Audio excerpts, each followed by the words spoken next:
महाराज सावन सिंह जी के साथ 1942। हुजूर की डलहौजी और सिकंदरपुर की यात्रा 1 से 2 अक्टूबर 1942। सुबह 6 बजे डेरा से मोटर कार द्वारा नहर के रास्ते डलहौजी की यात्रा पर चले। हुजूर महाराज पठानकोट जल्दी पहुंचना चाहते थे, लेकिन हम सब लोग कह रहे थे कि जल्दी की क्या जरूरत है, 9:15 बजे बस सर्विस चलती है, 9:15 बजे से पहले पहले आराम से पहुंच जाएंगे। उन दिनों में जब भी मैदानों से पहाड़ों पर जाना होता था, 2 तरफा सर्विसें चलती थी, एक मैदानों से पहाड़ों की ओर, दूसरी पहाड़ों से मैदानों की ओर। रास्ता तंग होने के कारण वाहन बीच रास्ते पर आकर रुकते थे। निश्चित समय पर बैरियर खुलता था। ऊपर के वाहन नीचे और नीचे के ऊपर की ओर जाने दिए जाते थे। रास्ते में नहर के फाटक बंद थे। 3-4 फाटक आए। क्योंकि ठंड के कारण फाटक वाले अपने अपने घरों में सो रहे थे, इसलिए भाई शादी और ड्राइवर स्वरूप सिंह को जाकर उनको जगाकर लाना पड़ा ताकि फाटक खोले जाएं। इस प्रकार हम लोगों को हर फाटक पर काफी समय रुकना पड़ा। खैर, जैसे तैसे 8:30 बजे पठानकोट स्टेशन के सामने पहुंचे। वहां से पता चला कि बस सर्विस 8:15 बजे तक जाती है। महाराज जी ने फरमाया कि मैं तुमसे पहले ही कहता था कि जल्दी करो। भाग दौड़ करके चक्की बैरियर पर पहुंचे तो पुलिस वाले ने, जो महाराज जी को जानता था, कहा कि अब तो मैं टेलीफोन कर चुका, सर्विस बंद हो चुकी, अब लाचार हूं। नतीजा यह हुआ कि हमें 1 बजे तक बैरियर पर रुकना पड़ा। मैं और स्वरूप सिंह दोनों पुल चक्की देखने गए। कुछ पायों के बीच में गर्डर पायों पर रखने के बजाय पहियों के बीच में अजीब कारीगरी से लटकाए हुए मालूम होते थे। वहां से आकर दूध पिया। मिलिट्री वालों की लारी चलाने की सिखलाई देखते रहे। हजूर श्री गुरु ग्रंथ साहिब में से चुनी हुई वाणी छपवा रहे हैं, उसके फरमे पढ़ते रहे। इस प्रकार समय बिताकर 1 बजे चलकर 4 बजे के करीब डलहौजी पहुंच गए। संगत स्वागत के लिए उपस्थित थी। सामान उठवाकर एल्समियर पहुंचे। मौसम बड़ा सुहावना था। धूप खूब थी, मगर ठंडक के कारण सुहावनी थी। सामने पहाड़ पर सफेद बर्फ चमक रही थी। हजूर ने खड़े होकर पहाड़ का दृश्य देखा। इंजीनियर लाला त्रिलोकचंद और हीरानंद उपस्थित थे। दूसरे दिन लाला दुनीचंद नागपाल की इच्छा पर अनुराग सागर की कथा शाम को 5 बजे शुरू की गई, मगर अनुराग सागर का हिंदी संस्करण गलतियों से भरा हुआ था। बीबी लाजवंती पाठ करती थी। हुजूर को बार बार ठीक करना पड़ता था, वरना अनुराग सागर जैसी उच्च कोटि की कविता सुनकर लोग आनंद विभोर हो जाते हैं। 3 से 5 अक्टूबर 1942। शाम को रिसालदार खुशहाल सिंह ने पाठ किया, क्योंकि सुनने वालों की संख्या अधिक हो गई थी। इस प्रकार 4 अक्टूबर तक हर शाम अनुराग सागर का पाठ होता रहा और साथ साथ सत्संग की जमीन के चारों ओर डंगा बनाने की योजनाएं भी बनती रही। डंगा यानी पहाड़ी रास्तों पर बनी पुख्ता दीवार। कमेटी की बैठक 3 अक्टूबर को हुई, जिसमें डंगे का नक्शा पास हो गया। लाला त्रिलोकचंद को डंगा बनाने के काम पर लगाकर हुजूर 5 अक्टूबर को सुबह ही अमृतसर के रास्ते डेरा की ओर रवाना हुए। रास्ते में पठानकोट में सीमेंट का पता लगाते हुए आए। सीमेंट कहीं भी किसी भी कीमत पर नहीं मिला। गुरदासपुर से थोड़ा पहले जंगल में खाना खाया, जो बीबी ने साथ बांध दिया था, और गुरदासपुर दोपहर के 1 बजे पहुंच गए। वहां जंगलात के पब्लिसिटी अफसर लाला जगदीश चंद के यहां श्री गुरु ग्रंथ साहिब के पाठ का भोग था। वहां हुजूर महाराज जी ने करीब 1.5 घंटे तक सत्संग किया। वहां से चलकर बटाला में 5-10 मिनट भाई शादी के काम के लिए रुकना पड़ा। वहां मिस्त्रियों से काम था। वहां से अमृतसर सत्संग घर आए, जहां सत्संगियों के बार बार कहने पर हजूरी वाणी में से एक शब्द गुरु चरण बसे अब मन में का पाठ किया गया, जिसमें हजूर ने सिमरन पर जोर दिया, क्योंकि जिसका सिमरन अधूरा है उसका ध्यान भी अधूरा है, और जिसका ध्यान अधूरा है उसका शब्द भी अधूरा है। वहां से करीब 6 बजे चलकर शाम को 7:30 बजे डेरा पहुंच गए। 6 अक्टूबर 1942। हुजूर तो बाजरा कटवाते रहे और मैं हिसाब किताब लिखता रहा, डाक का काम पूरा करता रहा। शाम को सरदार कृपाल सिंह ने सत्संग किया। हुजूर स्वयं उपस्थित थे मगर थके हुए थे। तीसरी पातशाही गुरु अमरदास जी का शब्द भाणा के विषय में था। कभी कभी हजूर भी बीच में व्याख्या कर देते थे। सरदार कृपाल सिंह की व्याख्या दार्शनिकतापूर्ण यानी फिलॉसफिकल थी। हजूर की व्याख्या सादी, आम लोगों के समझने योग्य तथा व्यवहारिक थी। हजूर ने राजा परीक्षित का उदाहरण दिया कि भाणा टल नहीं सकता। एक पाप कर्म के परिणाम स्वरूप राजा परीक्षित को श्राप दिया गया कि 7 दिन के अंदर अंदर ही सांप के काटने से उसकी मृत्यु हो जाएगी। वह महात्मा सुखदेव के पास पहुंचा तो महात्मा ने उसे बताया कि यदि वह इस समय को किसी संत का सत्संग प्रवचन सुनने में बिताएगा तो उसे 7 दिन में ही मुक्ति मिल सकती है। राजा ने वह 7 दिन उस महात्मा की संगति में बिताए और भविष्यवाणी के अनुसार 7वें दिन सांप के डसने से उसकी मृत्यु हो गई और उसे मुक्ति प्राप्त हो गई। भागवत पुराण में इसका उल्लेख किया गया है। 7 से 9 अक्टूबर 1942। सुबह 6 बजे सरदार भगत सिंह को साथ लेकर कार से सिरसा की ओर चल दिए। जालंधर में सरदार साहिब उतर गए और हुजूर संगत को दर्शन देकर सरदार लाल सिंह के साथ लुधियाना की ओर चल पड़े। रास्ते में फगवाड़ा और गोराया में संगत को दर्शन देते हुए लुधियाना बलवंत राय वकील के घर गए, जहां संगत उपस्थित थी। वहां राय साहिब गुलवंत राय, जो डिस्ट्रिक्ट जज थे, भी मौजूद थे। हुजूर उनसे बातचीत करते रहे और उनके बार बार कहने पर उनकी कोठी देखने गए। वहां से सरदार निरंजन सिंह की कोठी गए, जो फिरोजपुर पुल के पास थी। उनकी लड़की की शादी की बातचीत करके 10:30 बजे के करीब मोगा में डॉक्टर प्रेमनाथ के यहां पहुंचे। वहां डॉक्टर साहिब बड़े प्रेम से मिले। उनसे बातचीत करके सरदार लाल सिंह के घर पहुंचे। उनकी माताजी की तबीयत ठीक ना थी।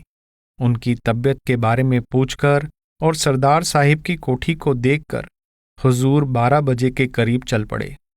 रास्ते में मलोट मंडी से इधर टांगों के अड्डे के पास से पानी लेकर खाना खाया और सिरसा सत्संग घर पहुंचे।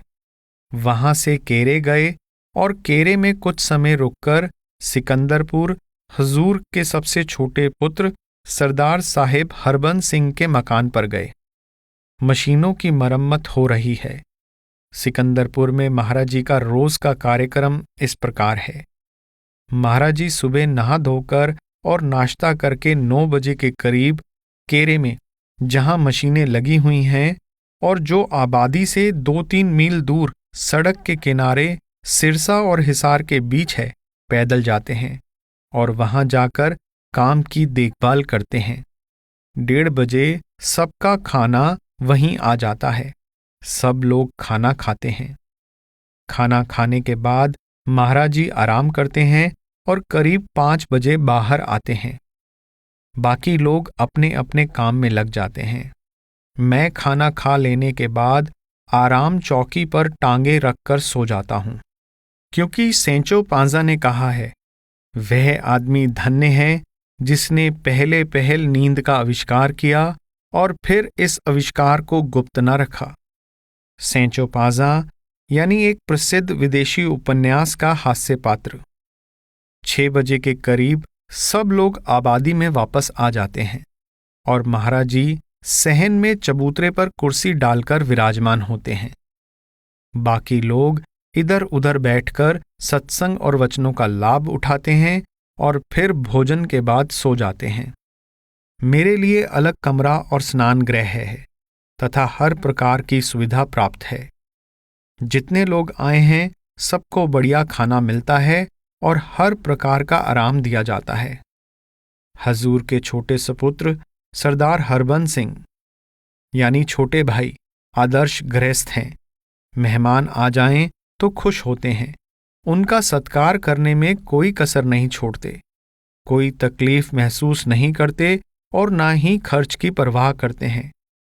अतिथि सेवा में उनके मीठे वचन, जलपान, चारपाई इत्यादि हर एक के लिए तैयार रहते हैं। जैसा शास्त्रों में गृहस्थ धर्म का वर्णन किया गया है वैसा ही उनको पाया। सद्गुरु महाराज दया करें कि हर गृहस्थ उनकी तरह ही गृहस्थ धर्म का पालन करके जीवन सफल बनाए। आजकल यहाँ और आसपास के गांवों में मलेरिया जोरों पर है।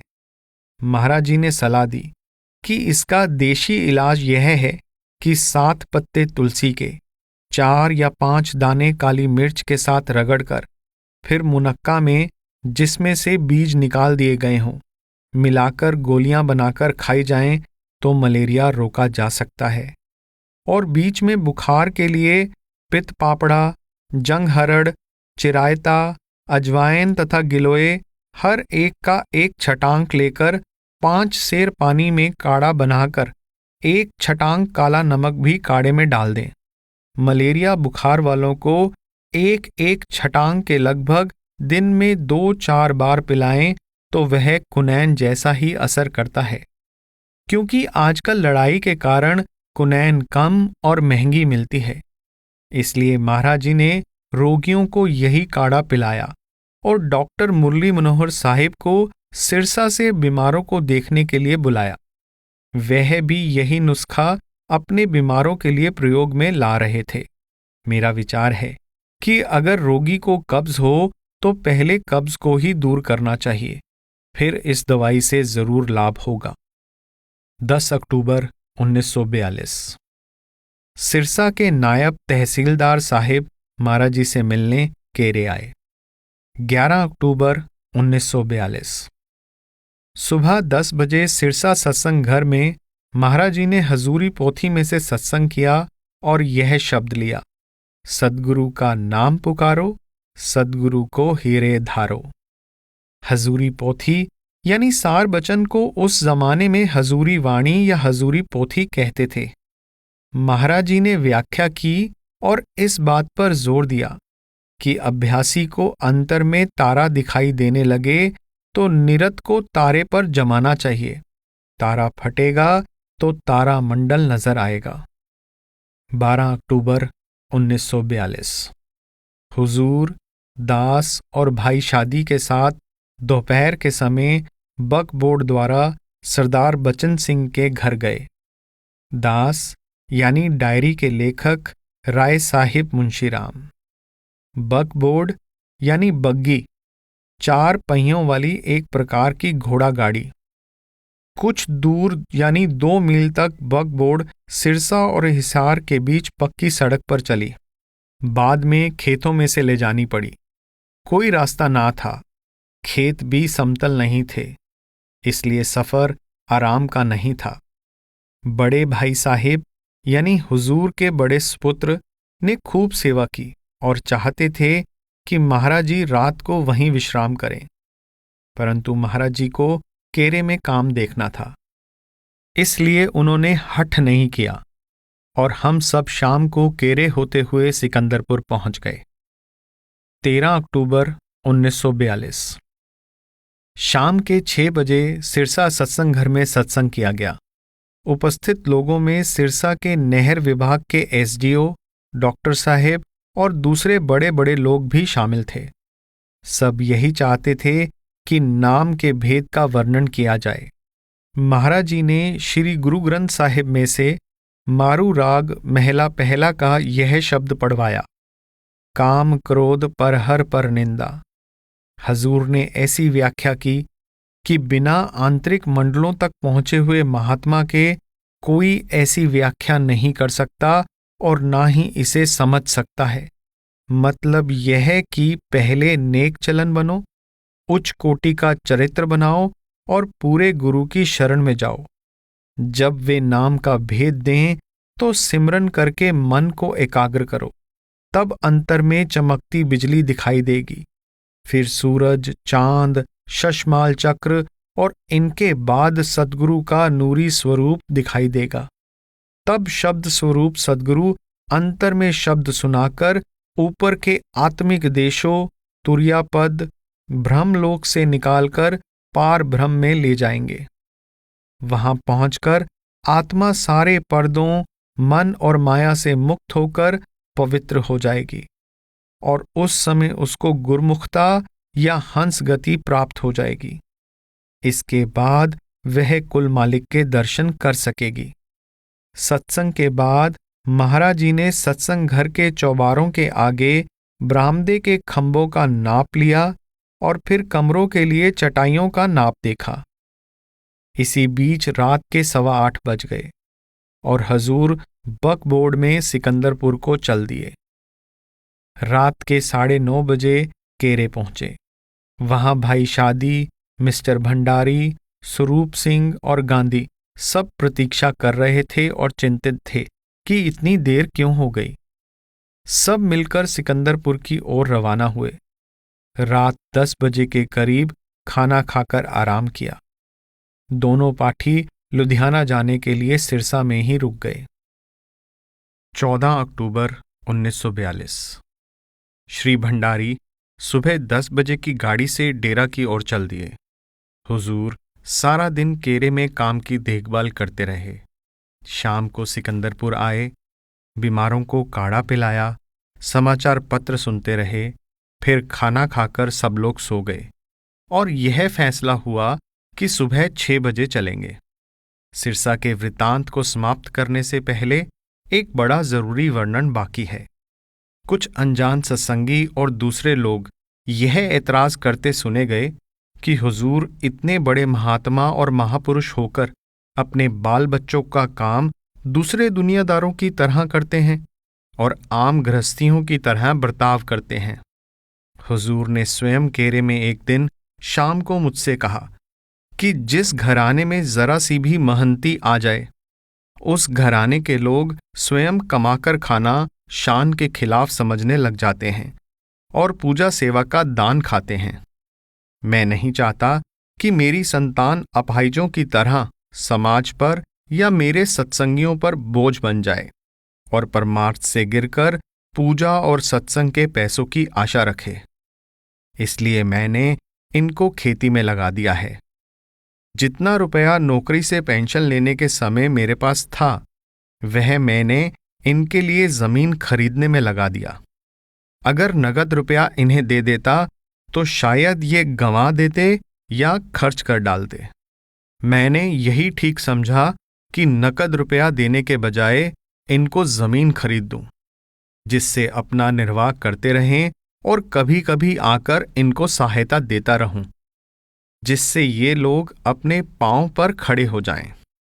यदि हुजूर सारे संसार का भला करने के लिए सतलोक से यहां पधारे हैं, तो क्या हुजूर की संतान उन लोगों में नहीं आती? क्या वह अपनी संतान के प्रति लापरवाह हो जाएं? हुजूर ने खेतीबाड़ी में अपनी संतान की सहायता करके न केवल अपनी संतान का भला किया, बल्कि सात संगत का भी बड़ा उपकार किया है। फलस्वरूप अब उनके सुपुत्र सात संगत से सेवा लेने के बजाय सात संगत की सेवा करते हैं। जो सत्संगी उनके यहां जाते हैं, उनका हर तरह से अतिथि सत्कार होता है और केवल यही नहीं, बल्कि हुजूर की देखरेख और परिश्रम से यह क्षेत्र, जो बबूलों के या थोड़ी बहुत खेती के सिवाय सिर्फ रेगिस्तान ही दिखाई देता था, 25-30 वर्ष के समय में हरा भरा और उपजाऊ हो गया है। जो अराई लोग इस प्रदेश में खेतीबाड़ी का काम नहीं जानते थे या मेहनत नहीं करते थे। उन पर हुजूर के उदाहरण का इतना अच्छा प्रभाव पड़ा कि अब वे लोग कमाद यानी गन्ना, सब्जी, कपास यानी रुई आदि फसलें उगाते हैं, जिनका पहले कभी उनको ख्याल तक न था। कमाद को वे सरकंडा कहा करते थे, अब वे खुशहाल और दौलतमंद हो गए हैं। जमाले हम नशी दर मन असर करद, अर्थात प्रियतम के सौंदर्य ने मुझे प्रभावित किया। इसमें एक और रहस्य भी है। त्यागी संतों से संसार को इतना लाभ नहीं पहुंचता जितना गृहस्थ संतों से पहुंचता है। त्यागी महात्मा के संबंध संसार और सांसारिक लोगों के साथ बहुत कम होते हैं। उनकी अपनी शारीरिक आवश्यकताएं बहुत कम होती हैं, इसीलिए उनके सेवकों का दायरा सीमित होता है। गृहस्थ महात्मा को डॉक्टर, हकीम, वकील, स्कूल मास्टर, संबंधियों तथा दोस्त दुश्मन सबसे संबंध रखने पड़ते हैं। हुजूर ने तो यह दायरा इतना बड़ा कर रखा है कि कोई ही ऐसा सत्संगी होगा जिसको किसी न किसी रूप में हुजूर की सेवा का अवसर ना मिला हो। कहीं खेती बाड़ी का प्रबंध हो रहा है, कहीं मुकदमों की रोकथाम हो रही है, कहीं डॉक्टर, वैद्य, हकीम बुलाए जा रहे हैं, कहीं स्कूल मास्टर और अध्यापिकाओं से संबंध बना रखा है, कहीं लोहार, तरखान, मिस्त्री, कारीगर, मशीन के फिटर, पटवारी, गिरदावर, माल अफसर तथा कमिश्नर तक से संबंध हैं। कहीं किताबें छप रही हैं। बेसमझ लोग इन संबंधों पर ऐतराज करते हैं। जो परमार्थ के रहस्य को जानते हैं, वे इन कामों में मालिक की अत्यंत दया की पहचान करके हैरान और खामोश हैं। बेसमझ लोग सोचते हैं कि एक व्यक्ति जो हमसे भी अधिक सांसारिक कार्यों में लगा हुआ है, वह कैसे महात्मा हो सकता है। वास्तव में वे लोग गलती पर हैं। वे बहिर्मुखी कार्यों से महात्मा की आत्मिक उन्नति का अनुमान लगाना चाहते हैं। संतों की परख मन और बुद्धि के द्वारा असंभव है। कुछ दिन उनका सत्संग सुना जाए और उनकी संगत की जाए तो कुछ कुछ पता चलता है। मौलाना रूम साहिब ने इस विषय पर काफी विचार किया है। कौम गुफ्तंद ए गिरोहे मुद्दई, कुगवाहे इल्मो तिब नाफई, चूशुमा बस्ता हमी ख्वाबो खुरीद, कैशुमा सयादो से मुर्गे दिलेद। ए दावेदारो, तुम जो तिब चीरने फाड़ने के माहिर हो और मान बढ़ाई चाहते हो, तुम्हें पैगंबरों में कैसे गिना जा सकता है, खासकर जब तुम खाने पीने और सोने में फंसे हुए हो। तुम महाबली मन को कैसे काबू कर सकते हो। संत समझाते हैं कि ए दुनियादार लोगों, तुम प्रभु के भक्तों का बाहरी रहन सहन देखकर उनका अनुमान लगाना चाहते हो। तुम अंधे हो। मालिक से वे आंखें मांगो जिनसे तुम्हें वह कीमती चीज दिखाई देने लगे जो उनके पास है। तुम बुद्धि के तराजू में उन्हें तोलना चाहते हो। यह तुम्हारी भूल है। अगर किसी आम व्यक्ति के दिल और दिमाग का भी पता लगाना हो तो उसके साथ कुछ समय तक रहकर ही सही अनुमान लगाया जा सकता है। संतों की परख जो दूर से करते हैं वे बड़े नादान हैं। सिकंदरपुर से चलना, लुधियाना में रुकना और डेरा को वापसी। 15 से 16 अक्टूबर 1942। महाराज जी तो 5 बजे ही तैयार थे। हम सब भी तैयार हो गए। 5:15 बजे के करीब चल दिए। सिकंदरपुर से चलकर सिरसा सत्संग घर में 15 मिनट संगत को दर्शन देकर आगे रवाना हो गए। कोटकपूरा निकलकर आगे मोगा की ओर एक नहर सड़क को काटती है। उस नहर के पार मोटर कार रोककर हम सब लोग नित्य कर्म आदि से निपटे। भाई शादी और स्वरूप सिंह ने पराठे खाने शुरू कर दिए। हुजूर का नवासा काका सतनाम सिंह भाई शादी के साथ अगली सीट पर था। उसको भी खाने के लिए कहा, परंतु उसने नहीं खाया। रास्ते में कोटकपूरा के रेलवे फाटक पर संगत दर्शनों के लिए आई हुई थी। हुजूर का विचार मोगा वालों को 1 घंटा समय देने का था। परंतु हमारे सौभाग्य और उनके दुर्भाग्य के कारण कोई भी घर पर नहीं था। न डॉक्टर प्रेमनाथ जी घर पर थे और न सरदार भाग सिंह जी। इसलिए उनके घर से लौटकर लुधियाना की ओर चल दिए। लुधियाना में हुजूर महाराज डिस्ट्रिक्ट और सेशन जज राय बहादुर लाला गुलवंत राय साहिब की कोठी पर तशरीफ ले गए। 10:15 बजे का समय था। वहां नहा धोकर सबने खाना खाया। हुजूर ने दोपहर को विश्राम किया। डिप्टी साहिब लाला हरनारायण साहिब का लिखित संदेश मिला। नीलकंठ तुम नीले रहियो, हमारी राम राम राम जी से कहियो। सोते हो तो जगाकर कहियो, जागते हों तो कान में कहियो। लुधियाना और जगराओं की संगत दर्शन के लिए आई। शाम को राय बहादुर की कोठी में सत्संग हुआ। भीड़ अधिक ना थी, क्योंकि शहर वालों को सत्संग का पता ना था और ना ही कोठी का पता था। एक अजनबी ने बड़े पते का सवाल पूछा कि जब संत कहते हैं कि ईश्वर मनुष्य के अंदर विराजमान है, तो वह मनुष्य को बुरे कर्मों से क्यों नहीं रोकता और क्यों लोगों को नरक और 84 में भेजता है?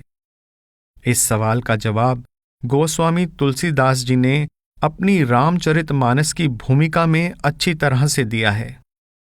हुजूर ने समझाया कि आग काठ में है, लेकिन काठ को नहीं जलाती।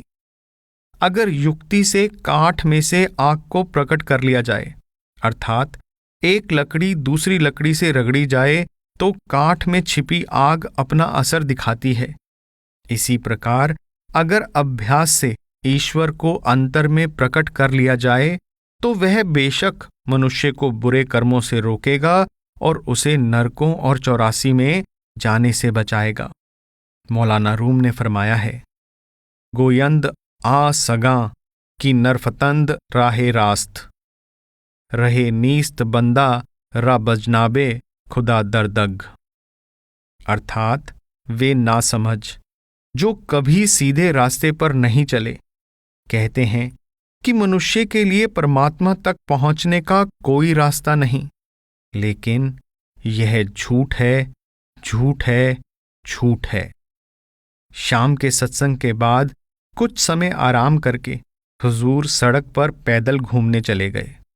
वहां से वापस आए तो उनके बड़े सुपुत्र सरदार बचिंत सिंह और हुजूर के भाई सरदार कुंडा सिंह इत्यादि हुजूर से बातचीत करने आए। हुजूर की बिरादरी में से एक बारात लुधियाना आई थी। दूसरे दिन सुबह ही हुजूर आनंद कारज के लिए गए। वहां आनंद कारज के बाद श्री गुरु ग्रंथ साहिब में से 2 शब्दों का पाठ किया गया। एक मारू राग 3री पातशाही का, दूसरा 5वीं पातशाही का।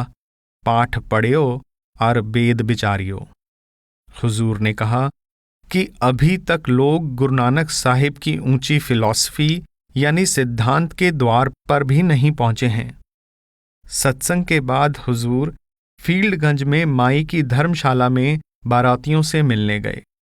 वहां से होकर दास के मकान को, जो कचहरी रोड पर है, अपने चरण कमलों से पवित्र किया और लुधियाना के सत्संगियों को दर्शन देकर अपने विश्राम गृह में आ गए। वहां खाना खाकर लेट गए। दोपहर को भैनी साहिब से संत प्रताप सिंह साहिब हुजूर से मिलने के लिए आए। हुजूर को अपने यहाँ होने वाले उत्सव पर आने का न्योता दिया। चूंकि ग्वालियर से जनरल राजवाड़े और रानी लक्ष्मीबाई डेरा आने वाले थे, इसलिए हुजूर ने उत्सव में ना आने के लिए क्षमा मांग ली और रास्ते में बारातियों से मिलकर ब्यास को चल दिए। रास्ते में फिल्लौर, गोराया तथा मौली की संगत को दर्शन देकर सरदार साहिब सरदार भगत सिंह जी के मकान पर ठहरे। सरदार साहिब मलेरिया से बीमार थे, परंतु उस समय आराम था। वहां 1 घंटा रुककर शाम को डेरा पहुंच गए। डेरा में निवास 17 अक्टूबर 1942। आज सुबह कार्तिक की संक्रांति का सत्संग था।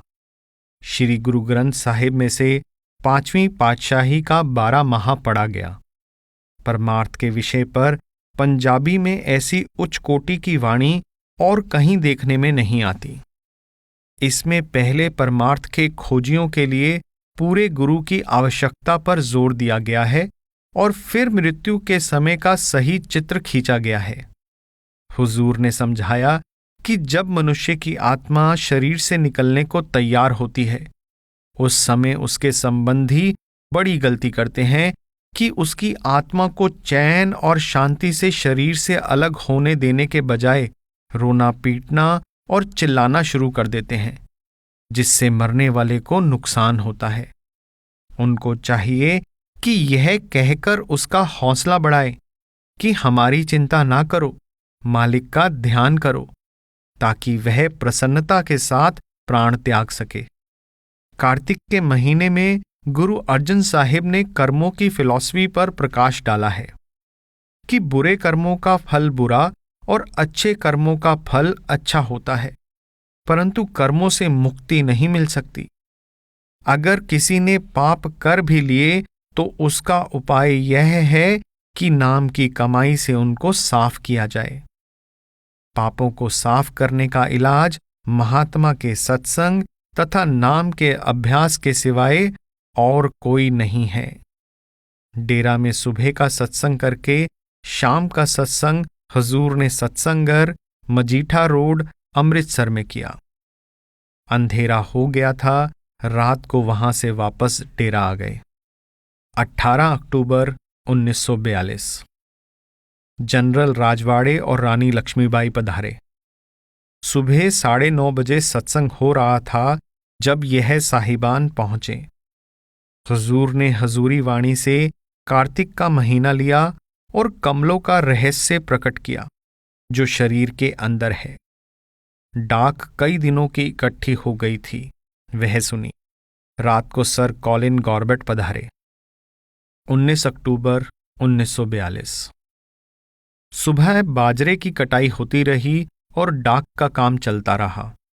शाम को 5 बजे सत्संग हुआ। हजूरी वाणी का यह शब्द लिया गया, सद्गुरु का नाम पुकारो, सद्गुरु को हीरे धारो। सत्संग में हुजूर ने समझाया कि गुरु के समान और कोई संबंधी इस संसार में नहीं है, न स्त्री, न माँ बाप, न मनुष्य का अपना शरीर, क्योंकि गुरु मरते समय साथ जाते हैं। वे ही लोक और परलोक दोनों के साथी हैं।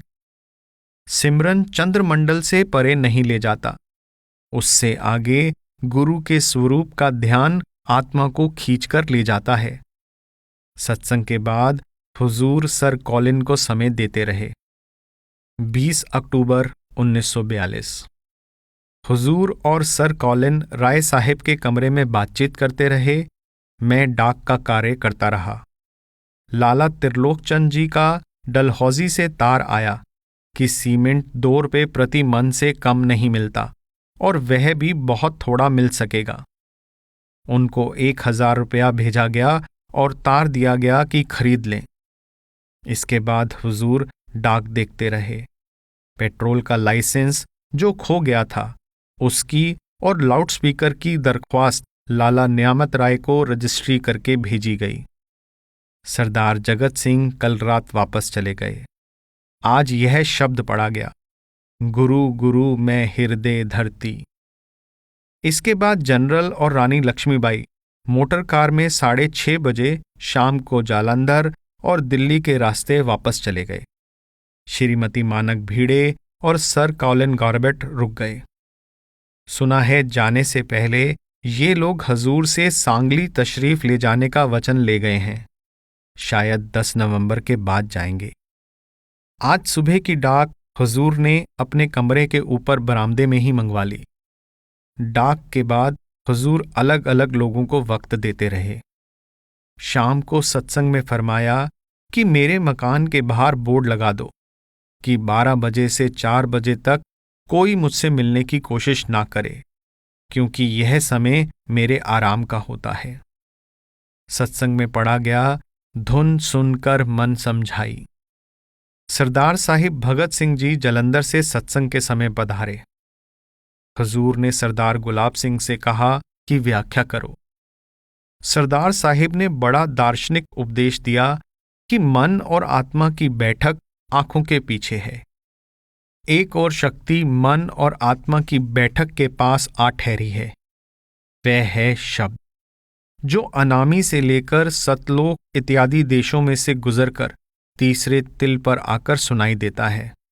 बाकी सब साधन, हठ योग, ज्ञान योग, ध्यान योग मरने के समय बेकार हो जाते हैं, क्योंकि यह सब शरीर और बुद्धि के द्वारा चिदाकाश में किए जाते हैं, और मरने के समय चिदाकाश जो हृदय से लेकर तीसरे तिल तक है सिमट जाता है। उस समय ये साधन कैसे काम दें? उस समय शब्द जो चिदाकाश से परे है वही जारी रहता है तथा मन और आत्मा को खींचकर ऊपर ले जाता है। 14 शक्तियां या देवता शरीर में हैं, 5 कर्मेंद्रियां और 5 ज्ञानेंद्रियां, आंख, कान, नाक, जबान यानी स्वाद लेने वाली, और त्वचा अर्थात चमड़ी जो स्पर्श को महसूस करती है। त्वचा से गर्मी, सर्दी और बाहर महसूस होता है। मन के 4 कार्य अर्थात 4 अंतःकरण, मन, बुद्धि, चित्त और अहंकार। बुद्धि से निर्णय लिया जाता है। अहंकार में मैं मेरी पर जोर देने की शक्ति है।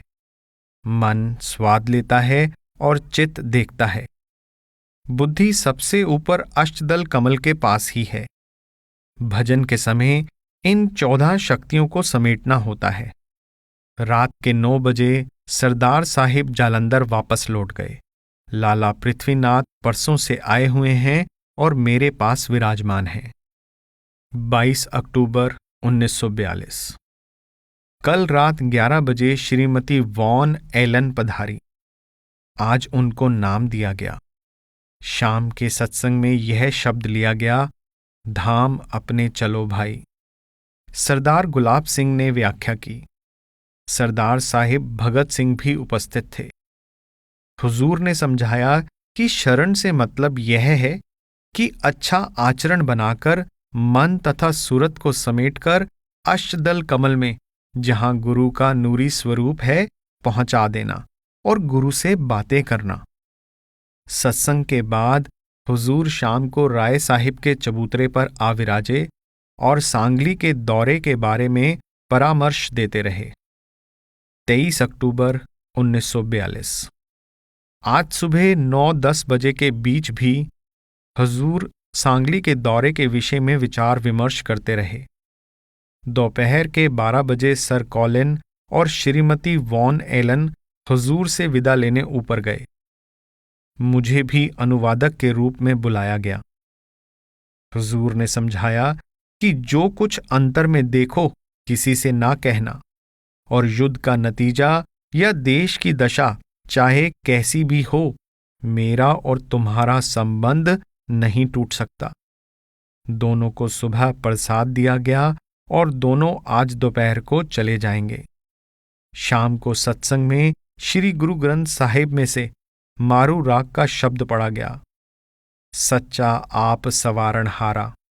सरदार गुलाब सिंह ने व्याख्या की, क्योंकि हुजूर श्री गुरु ग्रंथ साहिब में से चुने गए शब्दों का सारा दिन अध्ययन करते करते थक गए थे।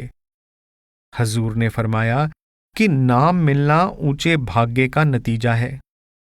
सत्संग के बाद हुजूर एक रोगी का हालचाल पूछने मोटर कार में डॉक्टर चंद्रबंसी साहिब के साथ जल्लूवाल गए। 24 अक्टूबर 1942। आज सुबह हुजूर राय साहिब के कमरे में पधारे। कुछ समय तक बातचीत करके नई पुस्तक का मसौदा पढ़ने चले गए। शाम को सत्संग में कबीर साहिब की वाणी में से सिमरन का अंग लिया गया। पाठ शुरू होने से पहले हुजूर ने फरमाया कि लोगों को सिमरन के लाभ का पता ही नहीं है। यदि सिमरन पूरा हो जाए तो चलती गाड़ी को रुकने को कहो तो वह भी खड़ी हो जाएगी।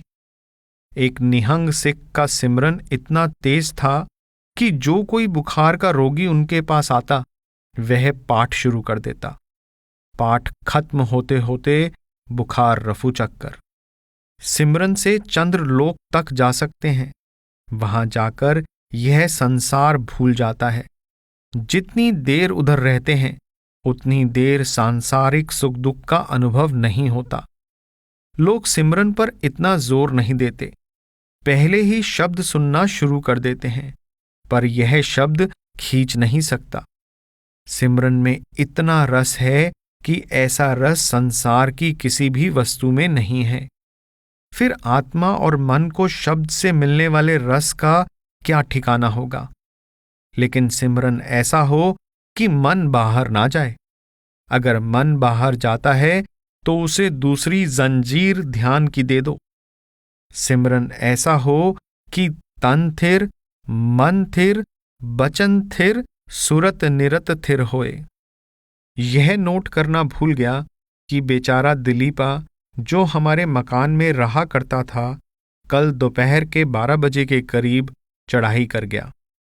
संसार में आकर बीमारी और गरीबी के दिन बिताकर चला गया, परंतु नाम साथ ले गया।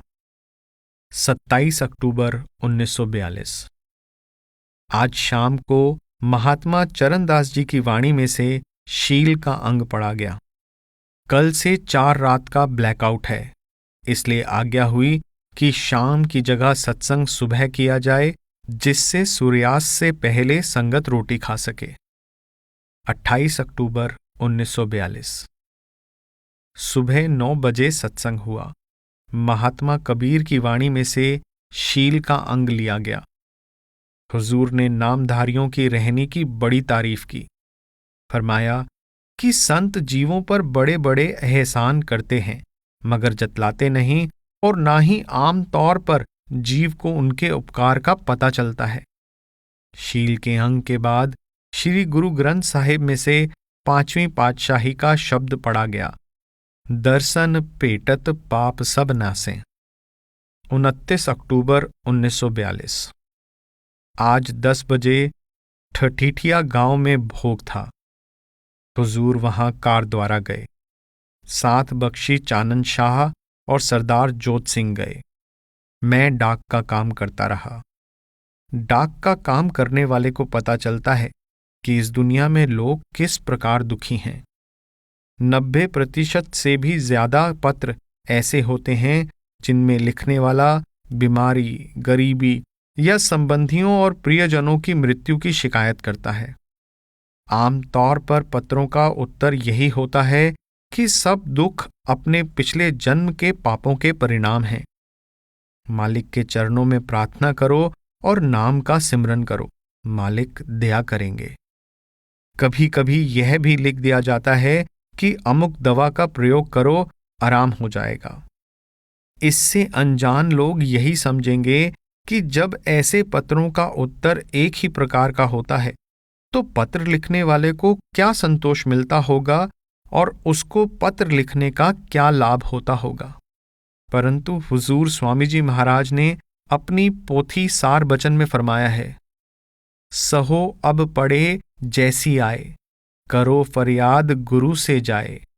गुनह तुम किए दिन और रात, गुरु की कुछ ना मानी बात। प्रार्थना करने में सत्संगी का लाभ है।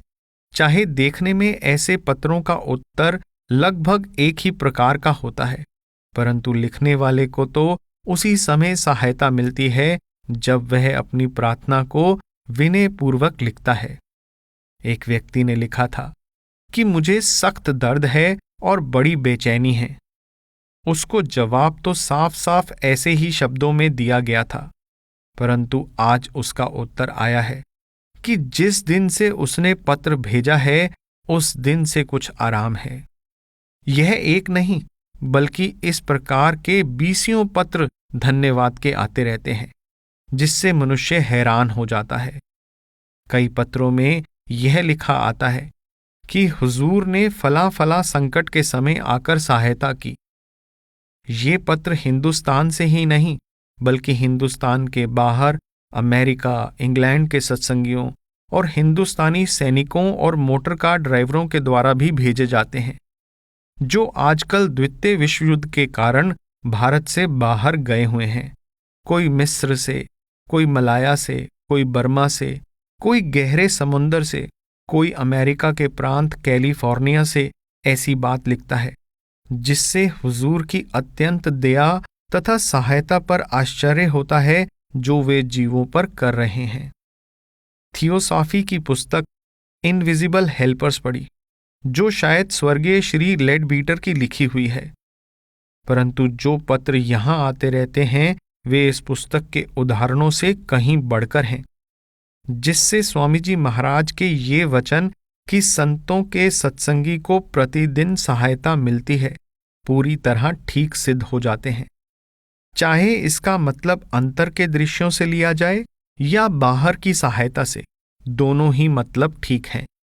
संत अंदर और बाहर दोनों तरफ सहायक हैं।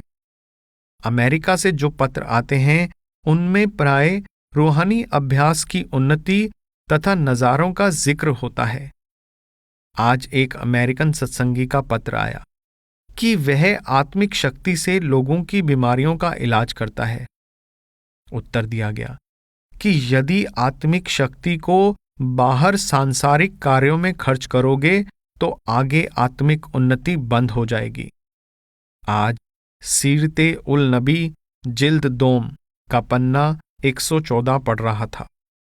एक आयत उसमें कुरान मजीद से लिखी हुई थी, जिसका अर्थ यह लिया गया कि खुदा को बलिदान का मांस और खून नहीं पहुंचता, बल्कि तुम्हारी परहेजगारी उस तक पहुंचती है।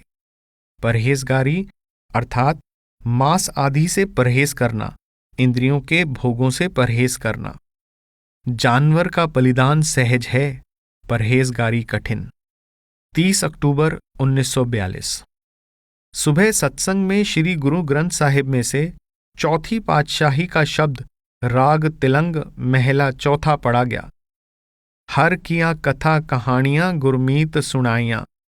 हुजूर ने फरमाया कि वास्तव में धनी वह है जिसके पास नाम की कमाई का धन है।